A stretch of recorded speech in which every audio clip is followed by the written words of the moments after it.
Hey everyone, welcome to Your Channel Name.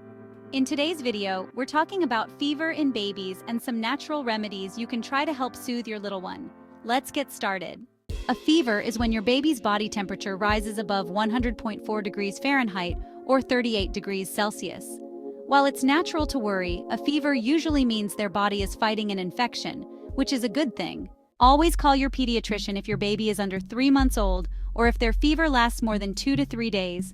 If they're dehydrated, difficult to wake, or have trouble breathing, don't wait. Seek help right away. Here are some natural ways to help soothe your baby. First, hydration. Keep your baby well hydrated with breast milk, formula, or water if they're old enough. Next, a lukewarm sponge bath. A gentle lukewarm bath can help bring down the fever naturally.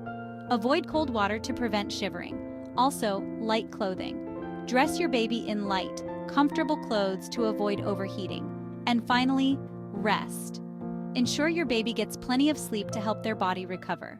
Fevers are a common part of childhood, but by keeping your baby comfortable and hydrated, they'll get through it just fine. Thanks for watching.